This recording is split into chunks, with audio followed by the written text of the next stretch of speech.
Assalamualaikum warahmatullahi wabarakatuh. Salam sejahtera untuk kita semua.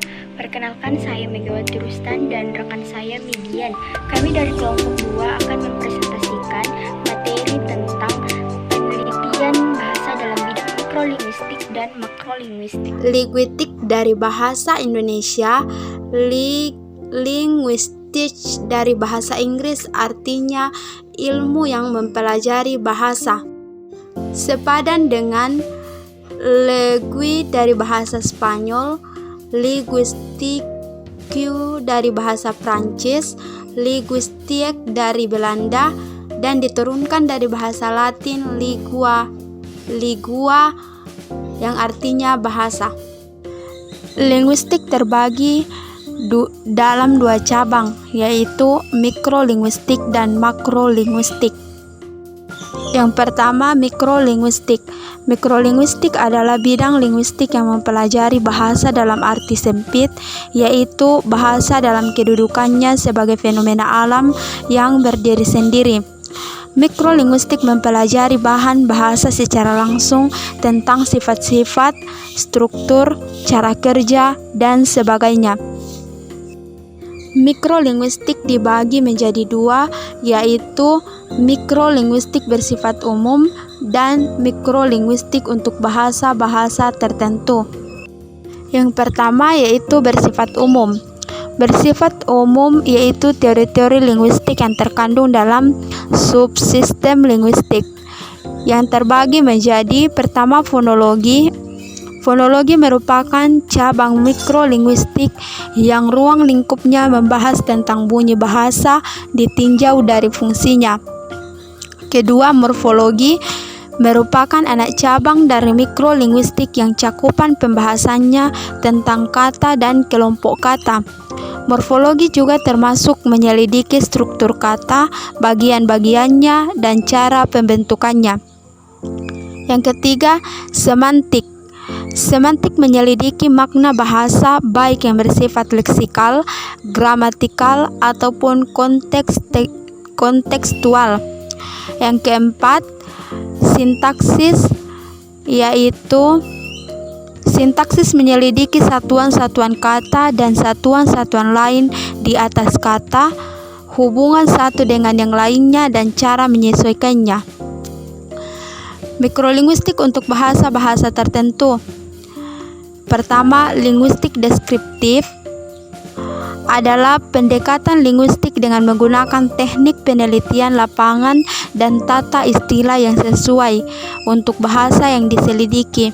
Metode kerjanya adalah metode deskriptif, yaitu memberikan atau menggambarkan struktur dan sistem bahasa yang dipelajari sebagaimana adanya.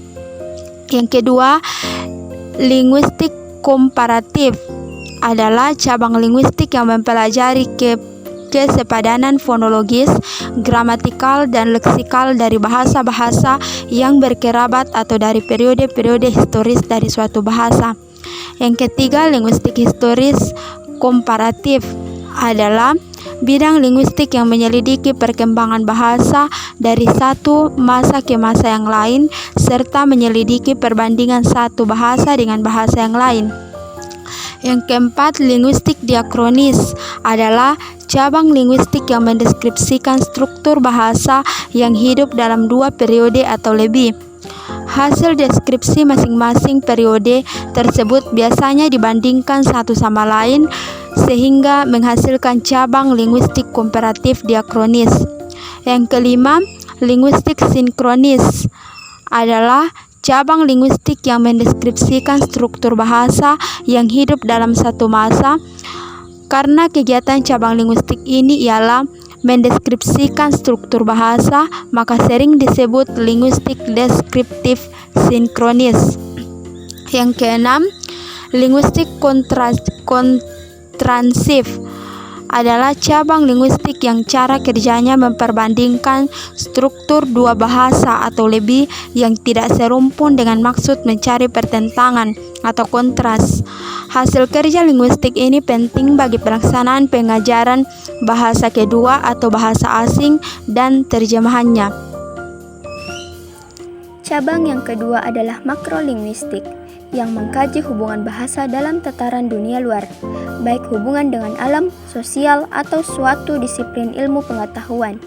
Oleh karena itu, kajian linguistik makro bersifat luar dan eksternal. Linguistik makro mengkaji kegiatan bahasa pada bidang-bidang lain, misalnya ekonomi dan sejarah. Bahasa digunakan sebagai alat untuk melihat bahasa dari sudut pandangan dari luar bahasa. Kajian secara eksternal dibagi menjadi dua, yakni bidang interdisipliner dan bidang terapan. Bidang interdisipliner yang pertama fonetik, yang kedua stilistika, yang ketiga filsafat bahasa, yang keempat psikolinguistik, yang kelima sosiolinguistik, yang keenam etnolinguistik, yang ketujuh filologi, kedelapan semiotika, kesembilan epigrafi, kesepuluh antropolinguistik, ke-11 linguistik forensik, ke-12 neurolinguistik, ke-13 patologi bahasa, 14 genolinguistik, dan yang terakhir ekologi bahasa. Selanjutnya bidang terapan, yang mana bidang terapan merupakan kajian yang berusaha mengkaji bahasa untuk diterapkan pada dunia lain, yang termasuk dalam bidang terapan antara lain sebagai berikut. Yang pertama linguistik medis, yang kedua linguistik edukasional, yang ketiga linguistik forensik, yang keempat leksikografi, yang kelima penerjemahan, yang keenam sosiolinguistik, yang ketujuh grafologi, yang kedelapan pengajaran bahasa, yang kesembilan mekanolinguistik, yang kesepuluh pembinaan bahasa, yang ke-11 medikolinguistik, yang ke-12 fonetik bahasa. Demikian presentasi dari kelompok kami, kurang lebihnya mohon dimaafkan. I promise I'll treasure you